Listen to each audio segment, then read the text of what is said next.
The single biggest difference between me and the other very, very fine men and women standing on that debate stage is that with me, when I tell you I'm going to do something, I'm going to do exactly what I said.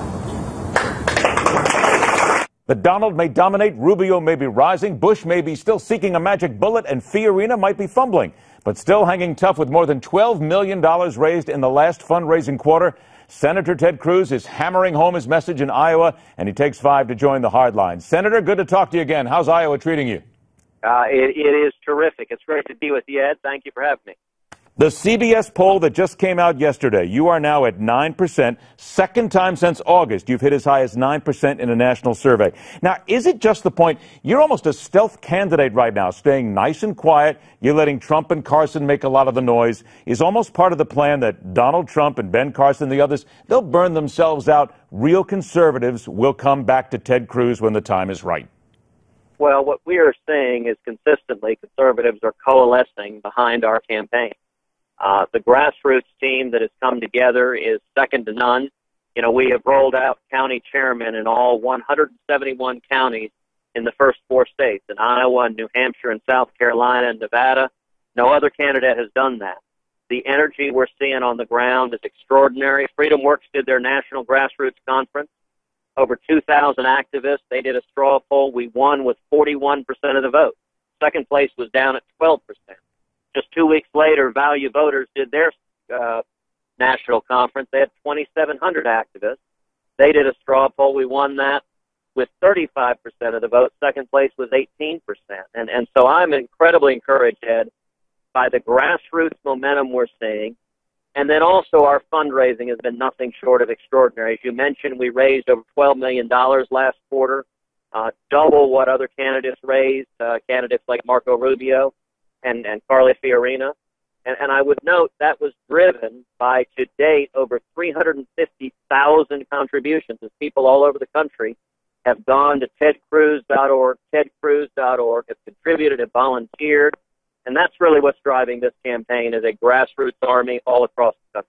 Let's drive home one of the issues here about the 2 minutes that I have left. Planned Parenthood says they will stop taking reimbursements for fetal tissue. I've spoken to you on this issue before. I know how strongly you feel about it. Is this enough of a stalling tactic, if you will, that will stop your plans to completely defund Planned Parenthood? Well, I'm glad they've announced that they intend to stop committing federal felonies. That doesn't answer the question that they were caught on film repeatedly violating federal law, essentially admitting to a pattern of felonies. It is a federal criminal offense, punishable by 10 years in prison, to sell the body parts of unborn children for profit. And that's exactly what Planned Parenthood was shown doing. If they've announced they will stop committing criminal conduct, I suppose that is a marginal improvement. But nonetheless, they should be held accountable for their actions. They should be investigated by the Department of Justice. They should be prosecuted. I've pledged, Ed, if I'm elected president, on day one, I will instruct the Department of Justice to open an investigation into Planned Parenthood. And under no circumstances should we be spending $500 million of your and my taxpayer money to fund Planned Parenthood, the nation's largest abortion provider.